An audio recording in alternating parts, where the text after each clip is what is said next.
안녕하십니까. 제 7강 들어가도록 하겠습니다. 벌써 7강이군요. 네, 7강은 93번부터 이제 진행이 되죠. 자, 93번을 보시죠. 자, 이 글의 내용과 일치하지 않는 것은, 자, 이렇게 물었죠. 그래서 일단은 이렇게 지문의 길이는 이제 이 정도 돼 있고, 그리고 이제 보기의 내용을 한번 가볍게 한번 보시죠. 자, 가치 실제로는 존재론적 의미에서 가치의 실제를 주장한다. 아름다움 선의 가치는 감각적 확인 불가능. 가치의 항구성은 가치가 질적 특성을 지닌 것과 관련. 철학자들은 가치의 양적 특성에 대해 많은 관심. 가치가 자연적이다라는 말은 가치를 감각적으로 경험할 수 있다는 뜻이다. 자, 이런 내용들이 일단은 제시가 되었습니다. 자, 그렇다면 여러분들 거기 이제 그 내용을 한번 보시죠. 자, 뭐 가치의 본성은 가치란 무엇인가에 대한 것이다. 뭐 상황 변화에 따라 많아지기도 적어지기도 하는 양적 특성을 지닌 것으로 볼 수도 있지만 대상 자체에 속히는 것으로 상황 변화와 상관없이 항구성이라는 질적 특성. 아까 이 항구성이라는 내용이 보기 어디에 썼습니까? 3번에 있었죠. 3번에 항구성이 질적 특성을 지닌 것으로 볼 수 있다. 이건 맞습니다. 이건 3번에 대한 내용이죠. 자, 그 다음 일단 철학에 관심이 되어온 것은 이러한 질적 특성과 관련 있는 질적 가치이다. 자, 그래서 이제 가치라는 것이 자신의 효율적 한계를 넘어 그것 자체로서 실제하는 것의 여부에 대한 논의가 오랫동안 이루어진 것이다. 자, 또 계속 가보시죠. 자, 존재론적 의미에서 가치의 실자를 주장. 자, 요 말 아까 나왔었군요. 어디였습니까? 가치 실제로는 아까 보기 1번에 존재론적 의미에서 가치의 실제 주장한다. 첫 번째 1번. 자, 그렇게 부르는데, 자, 여기는 가치의 자연적 성질이다. 자, 이것도 아까 자연적이라는 말은 보기 5번에 나와 있었죠. 자, 보기 5번에 보시면은 그것은 감각적으로 경험할 수 있다는 뜻이다. 자, 근데 이제 전자는, 자, 이게 전자죠. 이것은 소박한 것으로서 이런 자연적 성질이 존재 있듯이, 속해 있듯이. 그래서 보기 5번에 대한 내용도 이게 충분히 확인할 수가 있습니다. 자, 그런데 가치가 자연적이다라는 말은 결국 가치를 감각적으로 경험할 수 있다는 의미다. 자, 그리고 아름다운 선함이라는 가치의 경우 감각적 확인은 불가능하다. 자, 아까 보기 2번이었었죠. 감각적 확인은 불가능하다. 이건 보기 2번에 있었습니다.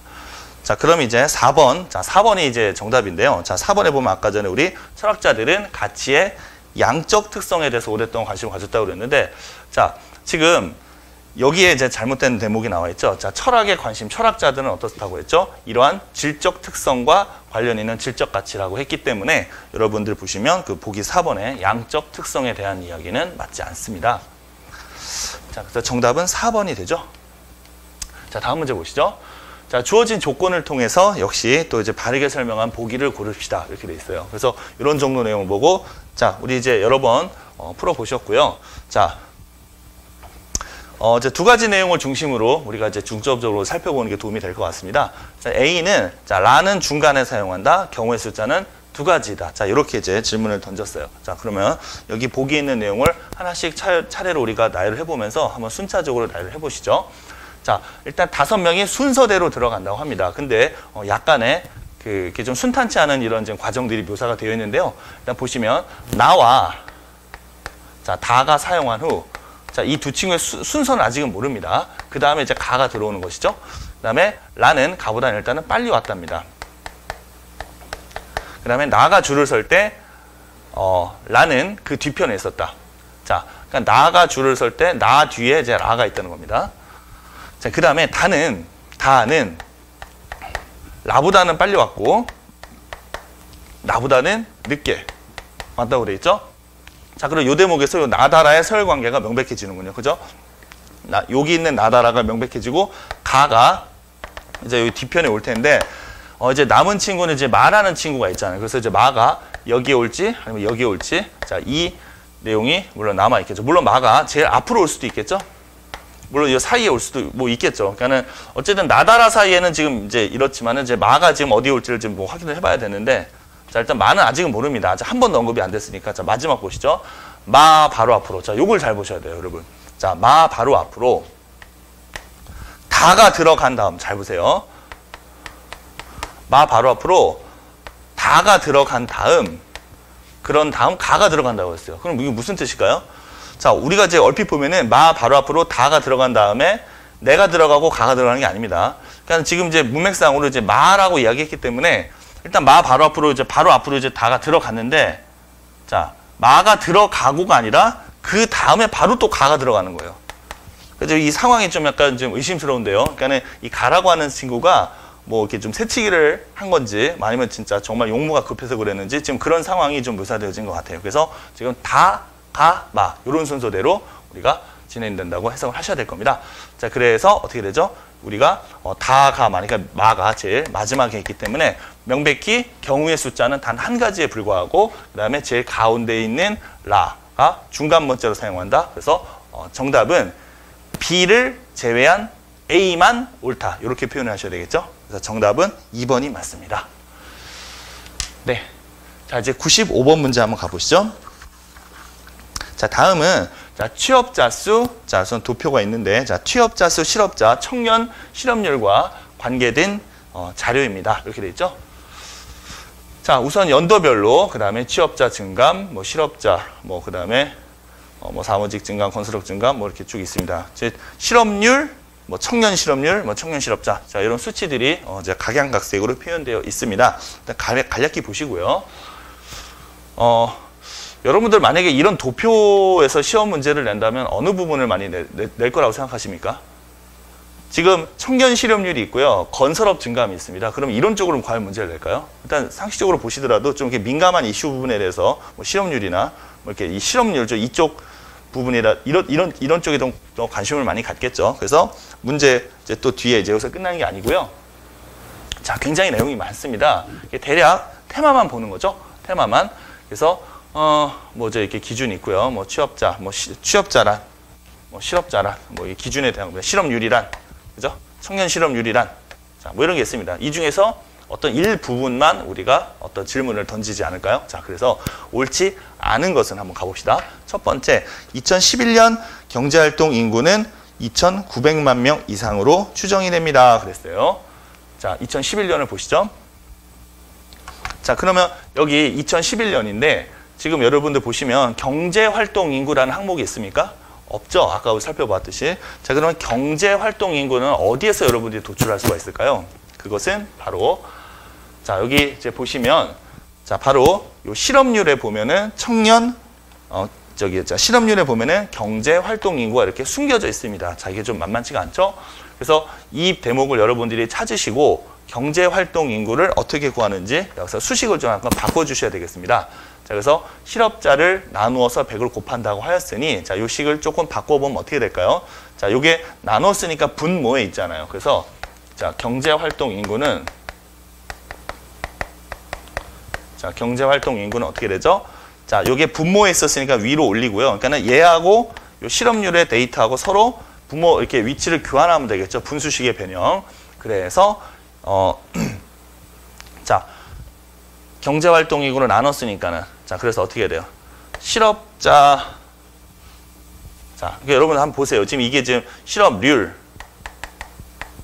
실업자를 경제활동 인구로 나눠서 곱하기 100을 하는 거니까 지금 선생님 이야기가 바로 이 두 가지를 바꾼다는 이야기입니다. 그래서 경제활동 인구를 위로 놓고 실업률을 밑으로 내리는 거죠. 자, 실업률 분의 그다음에 실업자 수 곱하기 100. 요것이 바로 경제활동 인구가 될 것 같죠? 자, 그럼 이제 우리 데이터를 한번 찾아보도록 할까요? 자, 아까 2011년 기준으로 한다고 하였으니까 자, 도표를 한번 다시 보시죠. 자, 첫 번째 표였죠? 네.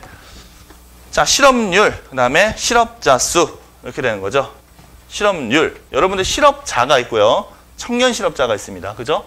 그 실업자와 청년 실업자 이제 구분을 하셔야 되는 거죠. 그러니까 전체 단위가 이제 10,000명인데 이제 그 중에서 청년 실업자가 이제 이만큼 비중이 있다. 한번 볼까요? 실업자 수는 이렇게 좀 뭐 줄어들었다가 약간 늘었다 이렇게 됐는데 여기가 줄어들 때 여기 지금 늘어나고 있죠. 좀 안타까운 현실이지만 자, 어쨌든 이 문제에서 여러분들 계산상 필요한 것은 바로 2011년도에 실업자 수하고 실업률 이 두 가지 데이터입니다. 그렇죠? 자, 이 두 가지 데이터를 가지고 계산을 한번 해봅시다. 자, 바로 들어가 보시면요. 자, 실업자 수는 자, 어차피 여러분들 자, 이거 어떻게 돼요? 그 실업자니까는 89점인데 단위가 만명이라고 되어 있잖아요. 그럼 여기다 굳이 0을 다 꼭 붙여야 될까요? 근데 그것은 좀 굳이 쓰지 말고 이렇게 만명이라고 그냥 쓰셔도 되겠죠? 어차피 그 경제활동 이거 만명 단위로 그냥 처리하면 되니까 이거를 실업률로 나눕니다. 실업률은 3.1로 나누고 곱하기 100. 자, 이렇게 되어 있죠. 또 이제 약간 이제 계산 과정이 이제 나와 있군요. 자, 그럼 여러분 보세요. 자, 이거는 여러분들이 직접 계산하는 게 아니라 보기 1번에 보시면은 2,900만 명 이상으로 추정된다라고 이렇게 되어 있었죠. 자, 2,900만 명 이상으로. 그죠? 그러니까 이게 만 명이니까는 그러니까 쉽게 말해서 100이 또 있으니까는 이 부분이 어떻게 된다는 거죠? 29 이상이 되느냐. 지금 이거를 물어보는 거 아닐까요? 그죠? 이 부분이 과연 29 이상이 되는지를 알아보는 거죠. 자, 그럼 여러분들 이런 거 어떻게 계산하기 빠를까요? 제 상황은 그렇습니다. 이거를 나누어서 29가 되는 걸 물론 확인해 봐도 괜찮아요. 근데 저의 생각은 이렇게 한번 해보시죠. 자, 이제 요것만 포커스를 맞춰보세요. 요것만 포커스를 맞춰보시고 이 값이 만약에 29 이상이 된다면 29 이상이 된다면 3.1에다가 29배를 해보는 거예요. 그래서 만약에 29배를 했을 때 만약에 이 89.2보다 더 숫자가 커지면 어떻게 되죠? 숫자가 분자가 더 커지면은 이 전체가 29 이상이 되는 게 맞죠? 맞습니까? 하지만 여기다 29배를 해서 만약에 89.2에 못 미친다면 그 비율은 29배로 해서 89.2에 못 미쳤으니까는 요 값 자체가 29 이하, 미만 이렇게 된다고 봐야 되겠죠. 자, 그럼 요것도 역시 계산 어떻게 하죠? 자, 여러분들 수없이 강조했습니다. 그동안 선생님 강의를 통해서. 자, 30-를 처리하셔서 곱하면 어떻게 되죠? 자, 31과 3의 곱이니까 93에서 그다음에 3.1을 빼니까는 자, 90이 약간 못 미치는군요. 89.9. 그래도 89.2가 넘어간다는 것을 알 수가 있죠. 그래서 자, 그래서 옳지 않은 것은 그랬는데 자, 2,900만 명 이상. 자, 봅시다. 지금 89.1을 3.1로 나눠서 지금 이게 해주면은 29. 잠시만요. 자, 2,900만 명 이상. 그러니까 지금 이게 이게 좀 대략적인 건데요. 지금 사실상. 그러니까 지금 봅시다. 그쵸? 그러니까 지금 여기다가 이제 그 29배를 했는데 지금 89.9가 나왔다는 것은 어떻다는 이야기야? 89.9가 나왔어요. 자, 근데 이게 89.9가 못 미치는 거죠. 안 되니까 어떻게 되는 거죠? 안 되니까. 그러니까 지금 계산한 값이, 그러니까 이 값이 요거에 못 미치는 거죠. 여기 있는 값이 29배 한 값보다 못 미치는 거잖아요. 그러니까 어떻게 돼요? 29 이상이 되질 않습니다. 이렇게 해석을 하셔야죠. 그래서 1번은 틀렸습니다. 그죠? 옳지 않은 것을 고르라고 했으니까 그래서 정답 바로 1번이 되죠. 자, 그 다음에 이제 거기 이제 뒤에 있는 내용들을 여러분들 좀 가볍게 보실 수가 있을 것 같아요. 자, 2014년의 경우 2번을 보시죠. 2014년 경우 뭐 1, 2월보다 자, 실업자가 줄어든다. 실업자 여기를 보시면 되겠죠. 자, 이쪽. 1, 2월과 3에서 5월. 여기를 한번 보세요. 그래서 여기는 한 대략 한 1.9에다 0.8도 하니까는 한 2.7 되고요. 여기는 그걸 훨씬 넘어가죠. 그래서 이때가 더 줄어든다. 이렇게 알 수가 있고요. 그리고 3번도 여러분들 크게 어렵지 않고 자, 뒤에 보시면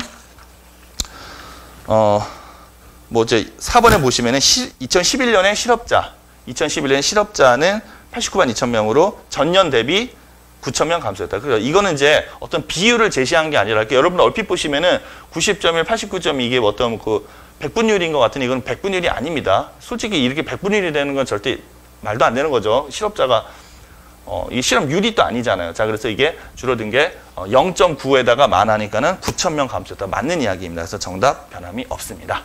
네. 자, 그렇다면 자, 그래서 여러분들 방금 이제 이야기했듯이 이걸 이제 나누셔도 되지만은 이게 보기에 나와 있는 데이터를 보시고 이제 어떤 값에 도달하는지 아닌지 그래서 도달하도록 일단 29배를 역으로 하시고요. 이때 계산 팁을 이용해서 하시고 그렇게 해서 나온 값이 실제 여기 분자에서는 못 미치고 있는 상황이니 29배가 되질 않는다. 자, 이런 센스가 필요할 것 같습니다. 다음 문제 보도록 하시겠습니다. 네, 자, 실업자에 해당되는 사람을 골라보세요. 그랬어요. 자, 어렵지 않게 여러분들 풀 수가 있습니다. 정답 쭉 보시면은 자, 2번에 보시면은 자, B 씨는 3개월 전부터 자, 그만두고 봉사센터에서 독거노인으로 해 봉사활동 중이다라고 했죠. 이건 이제 어떻습니까? 어떤 그 경제적인 어떤 그 대가성이 있나요? 없죠. 그죠? 무료로 바로 이제 봉사활동 중이기 때문에 이것은 실업자에 해당이 됩니다. 그러니까 경제활동이 이루어지지 않고 있기 때문이죠. 자, 다음 97번 문제입니다. 자, 표를 보시면 자, 안산, 자, 뭐 어쨌든 자료입니다. 뭐 인구 통계 보고서고요. 안산의 인구 및 세대를 14에서 15년까지 나타낸 것인데요. 자, 그렇다면 14년 남자의 구성비와 외국인 구성비의 합은 그랬습니다. 자, 여러분들 이제 여기를 보시면은 이제 우선 총 인구고요. 그죠? 이게 대부분 우리 앞에서도 이제 보았다시피 이제 총 인구 전체 토탈이 위에 나와 있고 그것의 세부 항목들로 이렇게 이제 구분이 되어 있는데요. 지금 사실상 여기에 보시면은 이 네 개를 합한 게 이게 되는 게 아니고요. 보시면은 어때요? 수치상으로 지금 어때요? 이 둘 남자 여자 인원을 더한 게 어때요? 내국인의 숫자가 되죠. 자, 남녀를 합한 인원이 내국인이 됩니다. 그리고 그 내국인과 외국인을 합한 게 총 인구가 되는 거죠. 자, 이렇게 우리가 분류를 했다는 것을 먼저 인지를 하고 들어가셔야 되겠죠. 그래서 이제 질문 내용이 아까 14년 남자의 구성비, 자, 요거 물었고요. 그 다음에 15년 외국인의 구성비, 자, 이렇게 되어 있습니다. 자, 먼저 이거는 여러분 이 부분에 여러분은 계산이 별도로 필요하지 않군요. 어떻게 되는 거죠? 자, 보시면 지금 이 두 값을 자, 내국인, 그죠? 내국인의 비율이 92.8이니까 결국 이렇게 빼면은 되는 거죠. 자, 빼면 어떻게 되죠?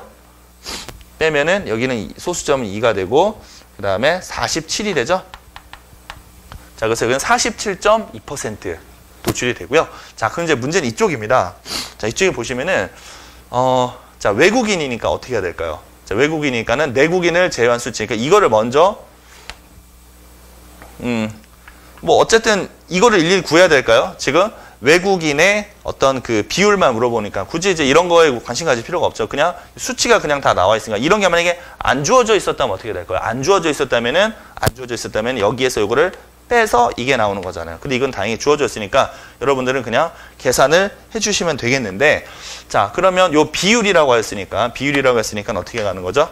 자, 비율이니까는 당연히 요 전체 값분의 이 값 해서 여러분들이 계산을 좀 감안을 하셔야 될 겁니다. 자, 그럼 한번 계산을 한번 해보면 어떻게 될까요?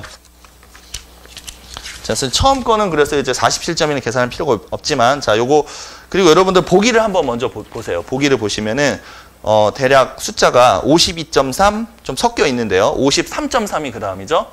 그 다음에 54.1. 대략 한 1%, 0.8% 뭐 이렇게 약간 한 1% 전후로 이렇게 차이가 나는 양상이죠. 이 정도는 여러분 어떻습니까? 좀 어느 정도 근사적으로 좀 이렇게 접근이 가능하지 않을까요? 자, 한번 보도록 하시죠. 네. 자, 여기 전체 인원 2587, 651. 자, 그 값에 대한 자, 외국인의 인원수 156021입니다. 자, 무려 100만 단위를 상회하는 데이터다 보니까 자, 그렇게 되어 있고요. 자, 그러면 한 여기 이제 세 자리 정도는 그냥 이제 띄고 가도 좀 나쁘진 않을 것 같죠? 자, 그러면은 지금 우리가 이제 50%대니까 일단은 자, 이제 아니죠. 50%가 아니라 일단은 아까 여기 이제 47.2%잖아요. 그죠? 47.2%. 지금 문제에서는 대략 합한 수치가 55, 54나 55 정도라고 했으니까는 그냥 빼면 지금 어떻게 돼요? 한 7에서 8% 정도 이렇게 되지 않을까 좀 생각을 하는데요. 근데 요거는 좀 계산을 좀 해보시면 되겠습니다. 그러니까는 지금 우리가 이제 요게 예상되는 수치가 지금 어떻다는 얘기예요. 한 7% 내외? 이런 거죠. 예상되어지는 내용의 7% 내외니까 이걸 이렇게 나누지 말고요. 나누지 말고 이 분모에 2587에 1% 단위로 끊는 거죠. 그러니까 1% 단위로 끊어서 7배를 해서 이렇게 한번 6배, 7배, 8배 이렇게 이제 가늠을 하는 게 도움이 되는 방법이죠. 자, 그래서 우리가 이 분모 2587에 1%에 해당되는 수치는 25.87입니다. 25.87. 물론 반올리면 88이지만 자, 25.87. 이 정도는 괜찮을 것 같아요. 자, 그러면 7% 가면 어떻게 돼요? 지금 한번 보세요. 일단 7을 곱하면 어떻게 됩니까? 벌써 7을 곱하면은 175가 되니까 너무 넘어서죠. 자, 일단 6%만 잡아볼까요? 자, 6%. 자, 6% 하면은 우선 정수 부분은 어떻게 돼요? 6배 하면은 150이 되고요. 거기다 더하기 여기다 6배 하면 어떻게 됩니까? 6배 하면은 6, 7, 42, 4 올라가고 52. 5.2. 그래서 대략 요 합하면은 155.2 22. 이 정도가 되는군요.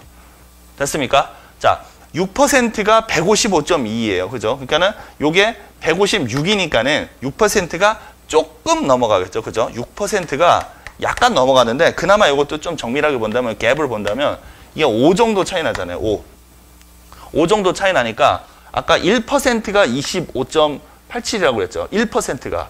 그러니까 5 차이가 나니까 이거의 5분의 1이니까 어떻게 될까요? 한 0.2 정도? 요 정도 가는 볼 수 있겠죠. 좋습니다. 그래서 한 6.2% 한 추정치 대략 이 정도라고 우리가 좀 볼 수 있지 않을까 여겨지는군요.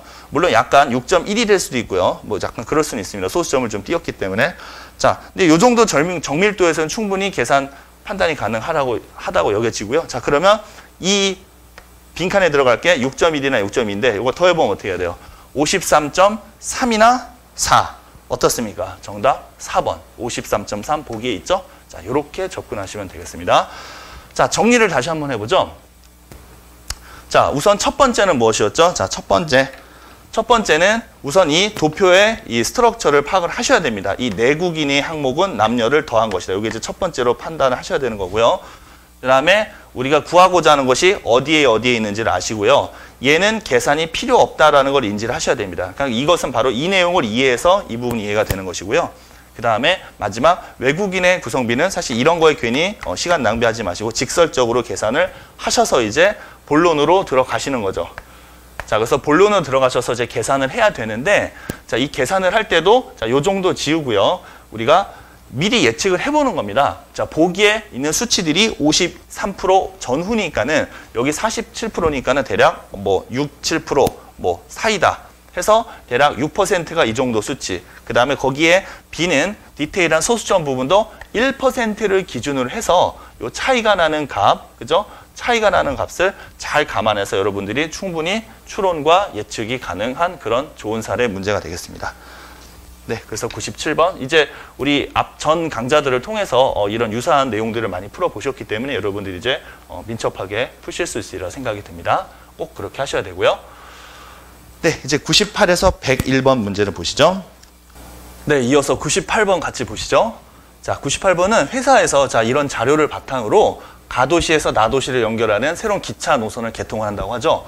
자, 그러면 여기 있는 이제 항목들을 토대로 해서 이제 이런 질문, 하나, 둘, 셋, 네 가지 질문을 지금 물어보고 있나 보네요. 자, 우선은 자, 같이 한번 봅시다. 자, 신규 노선에 승하차 시간을 포함한 왕복 시간은 자, 왕복 시간은 평균 3시간이고 배차 간격은 30분이다. 이렇게 됐죠.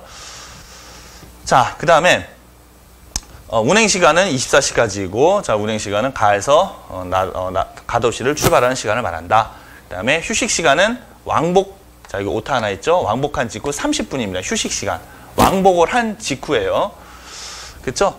자, 그러니까 이게 이제 그 상황을 표현을 하자면, 가를 출발해서,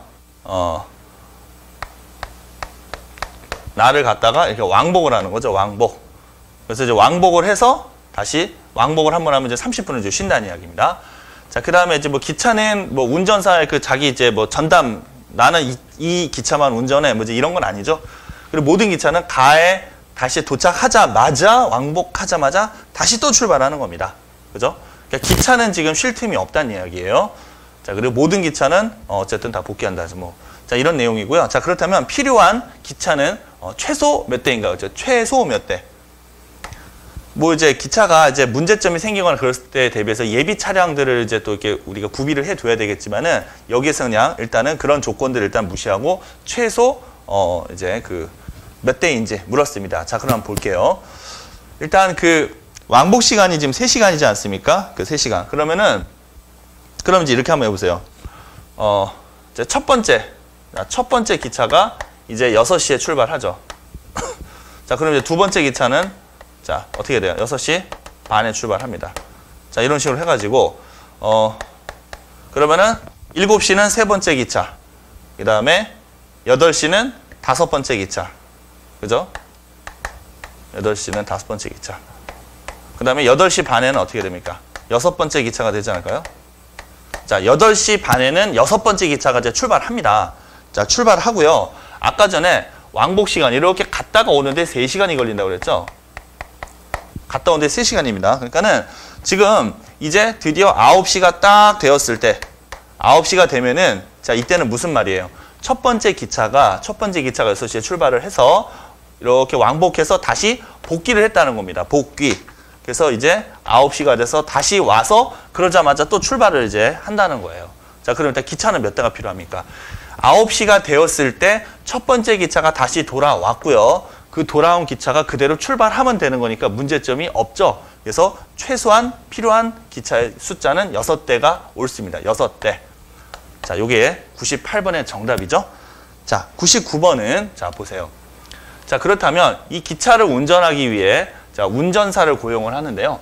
이때 역시 고용해야 할 운전사는 최소 몇 명? 자, 6명은 절대 될 수가 없습니다. 왜 그럴까요? 그 이유는 바로 아까 이야기했던 자, 왕복한 직후 30분 동안은 휴식을 하시기로 되어 있잖아요. 자, 그렇다면 자, 요 부분을 한번 잘 봅시다. 자, 그래서 문제가 발생되는 대목은 바로 여기예요. 9시가 됐습니다. 자, 9시가 되었는데 기차는 어때요? 기차가 있고요. 그 다음에 운전사분이 계십니다. 운전사는 쉬어야 되고요. 그죠? 기차는 그대로 출동을 합니다. 자, 여기에서 이제 문제가 발생하는 거죠. 사람은 쉬어야 되니까. 그러면 결국은 운전사분은 내리시고요. 이제 기차는 곧 출발을 해야 되는데 그 출발할 이 운전사분이 내리는 공간을 메꿔줄 대체 인력이 한 분이 더 필요하시겠죠. 그래서 그분 한 분이 더 필요한 겁니다. 그래서 결국은 기차는 6대지만 이 왕복 직후에 30분을 메우기 위한 추가 인력 1명이 더 필요하기 때문에 결국은 몇 명? 7명이 맞습니다. 2번이 정답이죠. 자, 네. 그 다음에 이제 100번을 한번 보시죠. 자, 100번에 보시면 자, 이제 신규 노선을 개선했다. 자, 한번 봅시다. 자, 하지만 운전자의 식사 시간이 보장 안 된다는 뭐 크레임이 있어서 휴식시간 포함해서 1시간 늘리기 합의를 했다. 자, 그러면 파트타임으로 최소한 몇 명? 자, 어때요? 아까 30분이 늘어나니까는 1명이 더 필요했으니까는 1시간이 되면 당연히 어떻게? 그러니까는 첫 번째로 도착하는 기차와 그다음에 두 번째로 도착하는 기차가 운전사분이 내렸을 때 인력이 없잖아요. 무슨 말인지 아시겠죠? 그래서 그 부분에 대한 해결책이 필요한 거죠. 그러면 아까 처음으로 쉬었던 그 운전기사분은 어떨까요? 처음으로 쉬었던 운전기사 그분께서는 이제 어때요? 세 번째 기차가 도착하면 이제 그거에 다시 타셔서 운전하고 가시는 거죠. 아까 그랬잖아요. 이 기관사분께서 자기 기차만 타는 건 아니라고 그랬잖아요.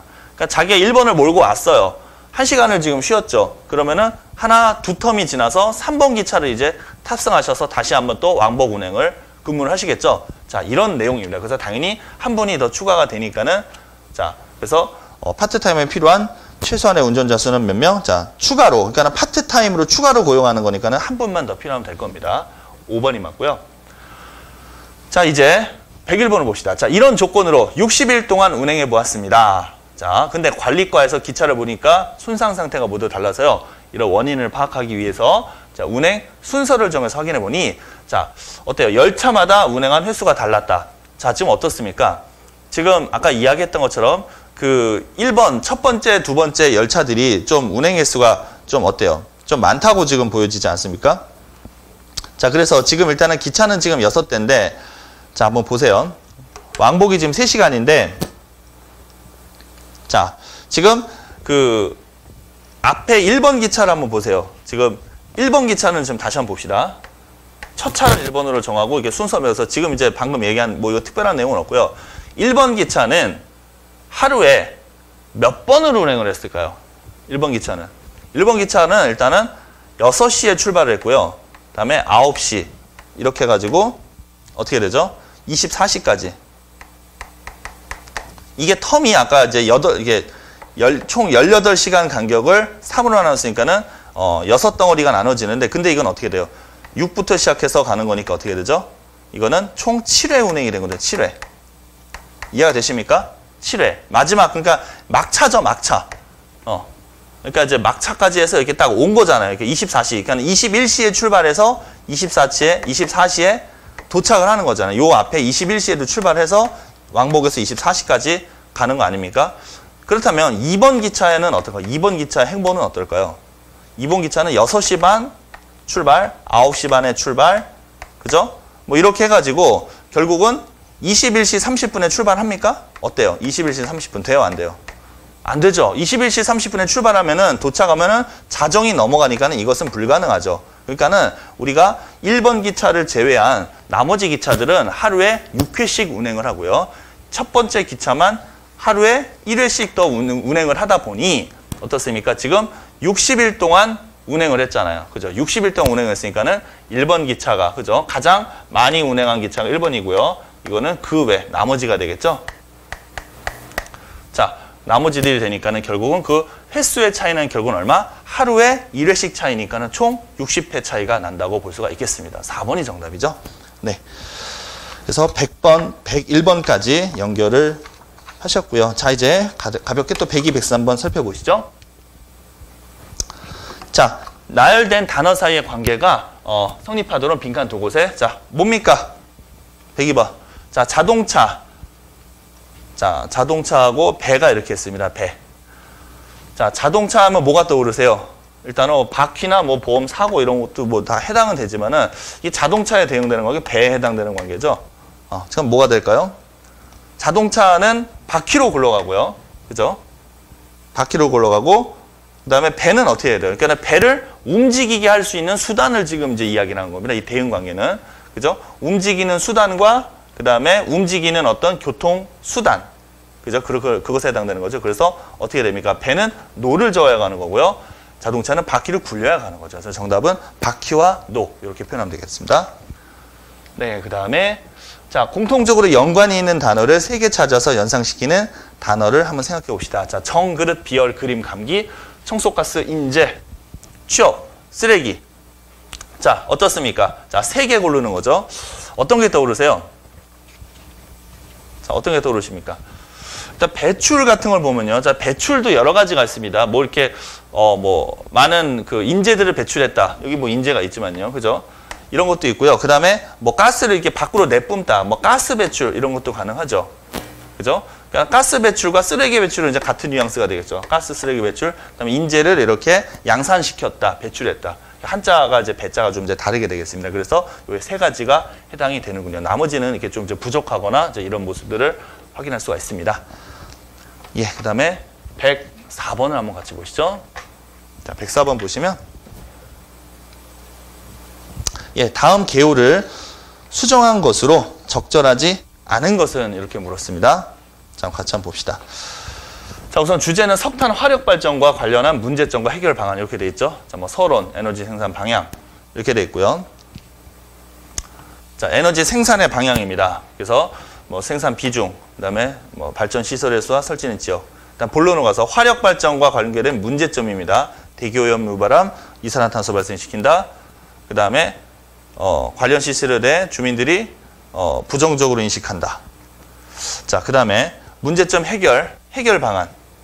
뭐 이런 설비 통해서 하고요. 해결 방안. 에너지 생산에 비용이 적게 든다. 이게 조금 이상하네요. 그죠? 해결 방안이라고 그랬는데 에너지 생산 비용이 적게 드는데 해결 방안을 논한다는 건 좀 약간 어폐가 맞지 않죠. 그래서 뭐 결론 이렇게 됐는데요. 자, 한번 그저 보기 내용들 한번 보시죠. 자, 우선은 여기 이제 보면서 해야 되니까는 1번 한번 같이 한번 보세요. 1번에 보시면 기억은 하위 항목을 포괄하지 못하므로, 그죠? 자, 여기 보면 에너지 생산의 방향인데요. 에너지 생산의 방향입니다. 근데 생산의 방향성, 그러니까 앞으로 이제 어떻게 생산을 해 나갈 것인가 그래야 되는데 전력 생산 비중이라든지 시설의 수, 설치된 지역 이건 어때요?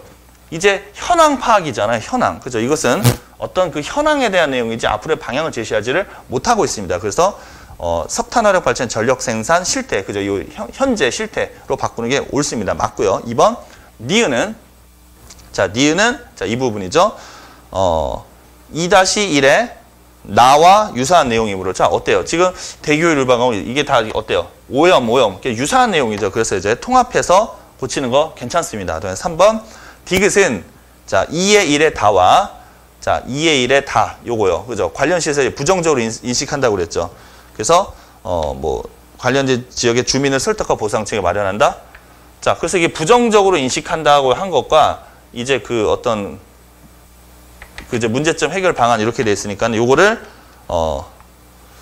디귿에는 요것과 연계해서 그죠? 주민을 설득하고 보상책을 말하는. 그러니까 이제 보세요. 이 부정적으로 인식했다. 이거 가벼이 넘길 문제가 아니지 않습니까?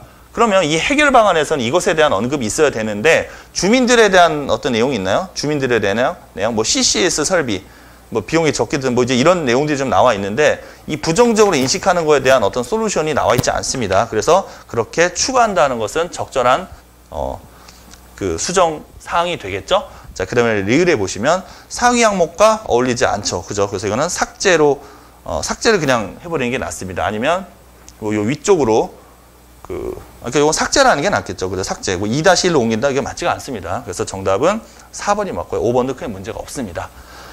예, 이어서 105번 보시죠.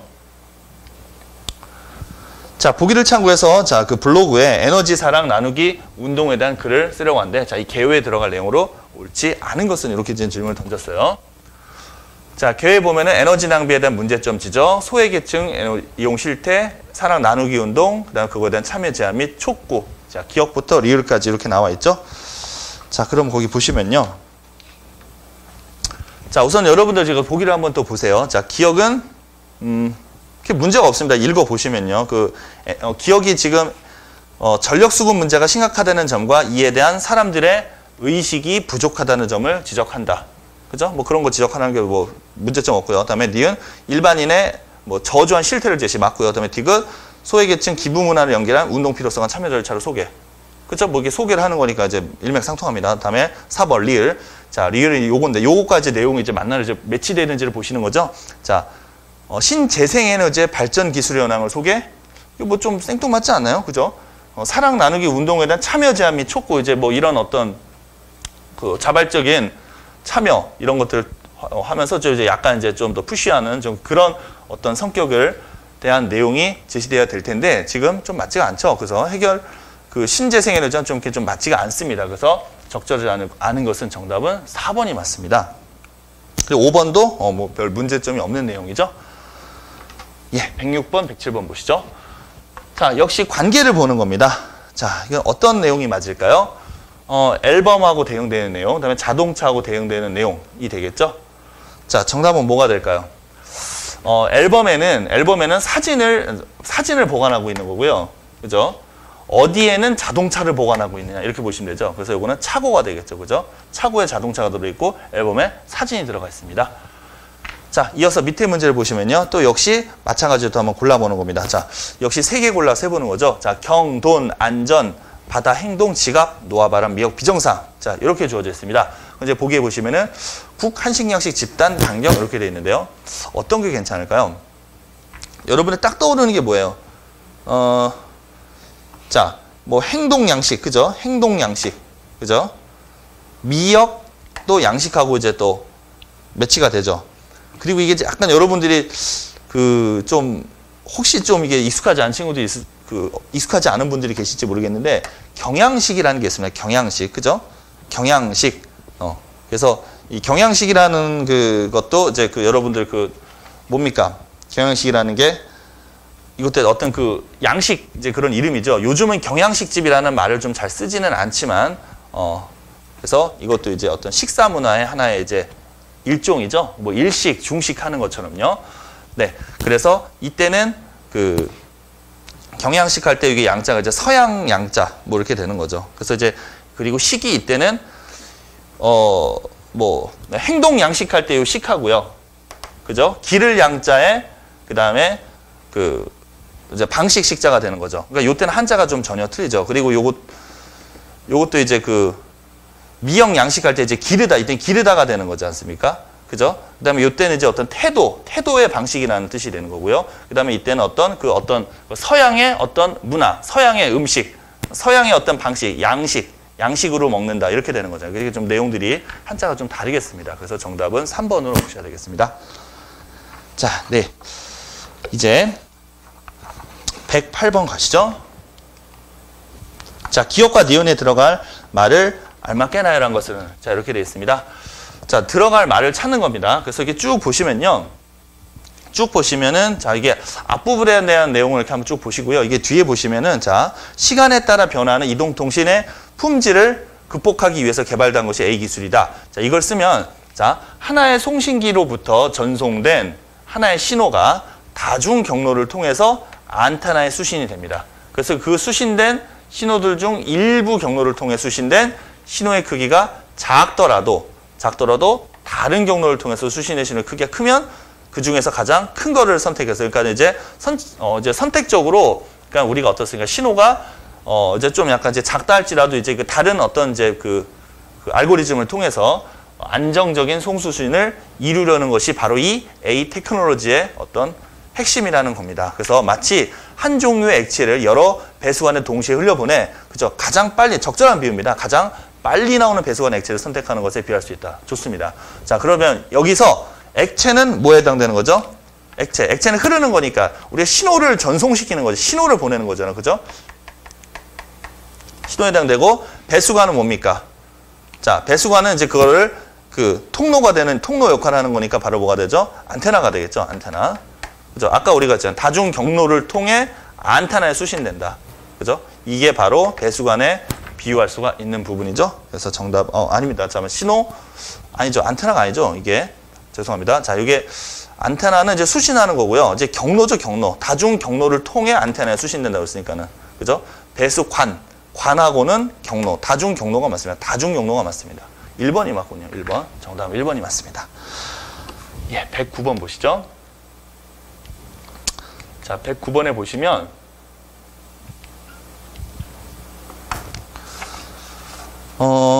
예. 자, 109번에 보시면은 거기 여기 이제 앞지문이 지금 하나 생략이 됐는데, 자, 일단은 자, 앞지문 한번 같이 한번 보실까요? 자, 일단 거기 이제 그 내용이, 글이 지금 내용이 좀 이제 좀 짧진 않습니다. 짧진 않고요. 빈칸에 들어갈 적절한 말. 자, 빈칸에 지금 물어보는 내용이 이제 맨 마지막에 있는 거죠. 맨 마지막. 자, 그래서 뭐 맨 처음에 보면은 자, 산티아고 뭐 라모니카는 뭐 과학적 관찰과 미술 사이에 경계선인 추상을 거치면 사례장을 보여줬다. 자, 뭐 이렇게 됐고요. 그리고 두 번째 달러에 보면 그는 실물과 그림을 비교했다. 이렇게 돼 있고요. 자, 그 다음에 세 번째 달러에 보면 자, 여기 나와 있죠. 자, 불필요한 세부가 많은 일반적 사진과는 달리 뭐 이렇게 좀 되어 있습니다. 자, 일단 끝에 있는 걸 물어보는 거니까요. 자, 끝에 있는 걸 물어보는 거니까 자, 보시다. 그 역시 같은 방법으로 그래서 마티스는 학생들에게 이렇게 말했다. 가장 이상적인 3층 스튜디오 가는 거다. 1층은 모델하고 2층, 3층 했죠. 그래서 추상화는, 자, 뒤를 잡으세요. 현실에서 출발하지만 불필요한 부분을 도려내며 결국은 본질을 드러나게 하는 과정이다. 우리가 추상화하면 마치 어떤 그 본질을 뭐 이렇게 감추고 그냥 추상적인 뭐 그런 어떤 그 프로세스를 떠올리기도 한데, 결국은 이것은 결국 도려내서 어찌 보면 본질을 더 드러나게 하는 과정이라고 하는 거죠. 그래서 추상화. 자, 추상화는, 그죠? 이게 화합니다. 추상적으로 이렇게 만드는 것은 화가도 작가도 과학자도 수학자도 무용수도 모두 한다는 겁니다. 모두 한다. 그러면 그 뒤에 들어간 내용은 뭐가 될까요? 자, 보시죠. 1번. 아, 여기 있죠? 자, 이게 이제 바뀌었군요. 자, 화면이 바뀌었습니다. 그리고 그 방법은 기본적으로 동일하다. 어떻습니까? 화가도, 작가도, 이렇게 지금 굉장히 많이 나열을 했잖아요. 그쵸? 뭐 하나, 두 개도 아니고. 그냥 이거는 이렇게 다르다는 이렇게 대비를 시키는 거죠. 우리가 이제 화가, 작가의 하는 일과 그들의 어떤 관념, 어떤 그들의 장점, 재주 어떤 특성 이런 것들은 전부 다 다를 텐데, 달란트가 다른데, 하지만은 우리가 이 추상화라고 하는 것은 결국은 모두 한다.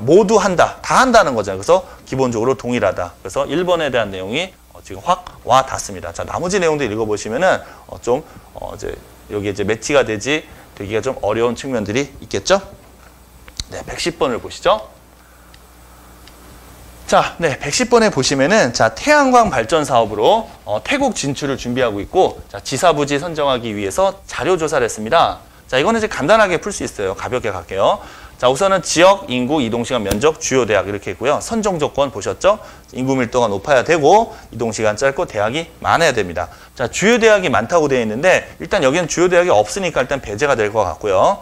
그 다음에 비행시간이, 이동시간이 좀 짧아야 되죠. 이게 너무 좀 많죠. 그러니까 일단 여기는 배제하고 일단 둘 중에 하나가 되지 않을까 싶습니다. 그런데 딱 보더라도 이게 너무 좀 계산 수치가 좀 너무 좀 차이가 나는군요.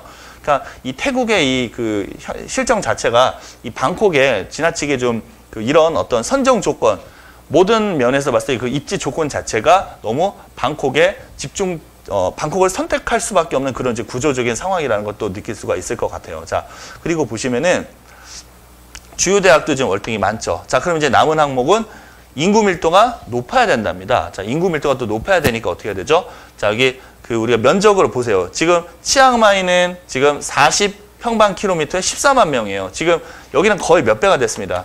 몇 배가 됐죠? 면적은 40배. 그 다음에 인구는 어떻게 돼요? 인구는 벌써 14하고 800만 해도 어떻게 돼요?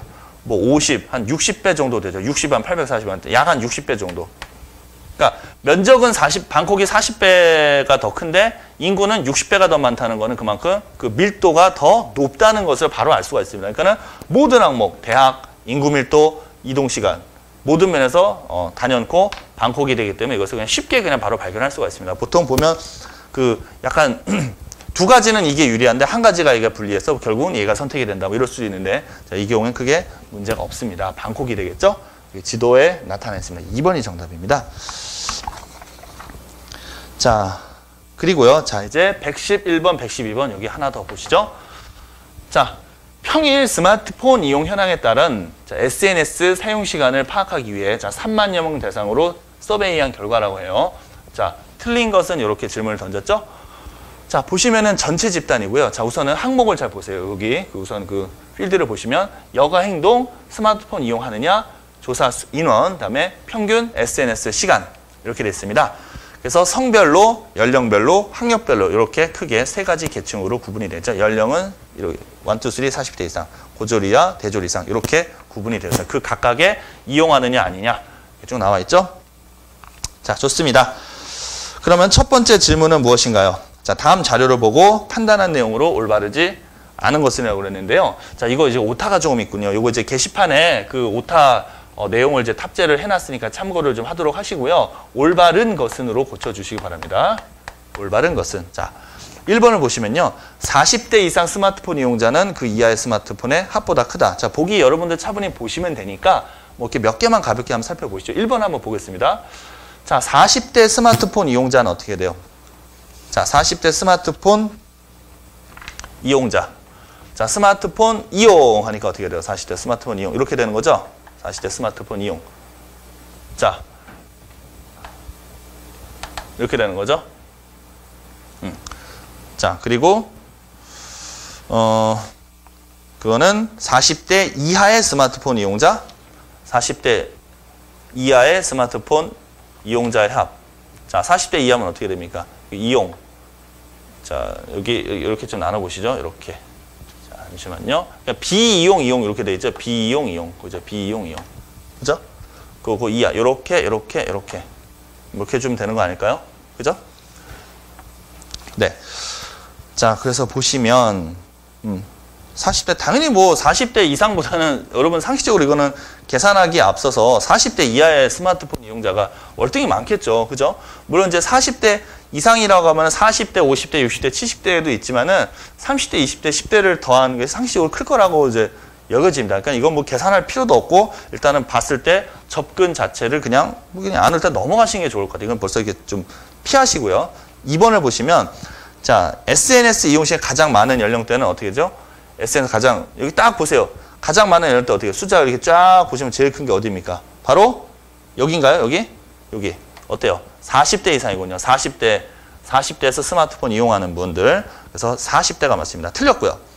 다음에 3번을 보면은 이것도 틀렸고요. 4번을 한번 보시죠. 4번. 스마트폰을 사용하지 않으면서 SNS를 가장 많이 이용한다. 자, 스마트폰을 일단 이용하지 않는다고 그랬죠. 스마트폰을 이용하지 않으니까는 어디로 가야 돼요? 여기로 봐야 돼요. 이 비이용, 여기서 골라야 되겠죠. 여기. 자, 여기 네 군데에서 고르는 겁니다. 요 네 군데에서 가장 많이 사용한 데는 어디입니까? 7682, 87, 97. 그죠? 스마트폰을 사용하지 않으면서 SNS를 가장 많이 사용한다. 자, 나이가 어떻게 됩니까? 이거 40대죠, 40대. 그래서 요것도 틀렸군요. 그죠? 자, 지금 이제 보시면은 이게 지금 아까 수정을 좀 하기로 했는데, 자, 1번은 지금 어떻습니까? 1번을 다시 보면은 1번은 이제 한번 보세요. 자, 1번은 이건 틀렸고요. 앞에가 더 큽니다. 그다음에 2번을 보면 이거 20대로 고쳐야 되기 때문에 이것도 틀린 거고요. 그다음에 3번은 고졸 이하 SNS 사용 시간이 대졸 이상보다 크답니다. 크다. 이것도 틀린 겁니다. 4번을 보시면은 스마트폰을 쓰지 않으면서 그냥 비이용이잖아요. 비이용이면서 SNS를 가장 많이 사용하는 연령대는 자, 그것은 좀 특이하죠. 스마트폰을 이용하시지 않으면서 SNS를 많이 하신다는 거죠. 그죠? 그 어떤 시간이 제일 많은 거는 지금 이게 40대가 되는군요. 그러니까 이걸 좀 문제를 좀 약간 그거 수정을 좀 해주시기 바랍니다. 지금 이제 옳은 것을 고르라고 했잖아요. 옳은 것을 고르라고 했으니까는 거기 20대를 40대로 그냥 바꿔주시기 바랍니다. 그거 좀 오타가 좀 있네요. 죄송합니다. 자, 그래서 이렇게 4번 잡아주시고요. 마지막 5번은 남성의 시간이 여성의 사용 시간보다 크다. 자, SNS 사용 시간. 이렇게 하면 되겠죠. 남성의 SNS 사용 시간 하면 어떻게 돼요? 197이고요. 여성은 198. 야, 하나 차이가 나는군요. 그러니까 얘가 더 크다? 아닙니다. 작습니다. 5번도 틀린 거죠. 그래서 이제 보기 4번 일단 지금 다 틀린 건데요. 보기 4번을 요 내용을 좀 고쳐주시면 도움이 될 것 같습니다. 요거 수정을 좀 해주시고요. 네, 이제 마지막 112번 문제는요. 연령대별 SMS 사용 시간이 가장 많은 연령대의 사용 시간. 그죠?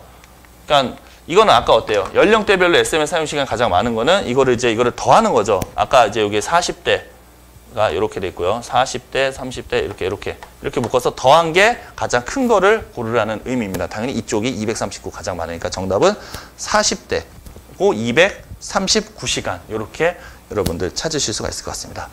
네, 이번 7강도 애쓰셨습니다. 감사합니다.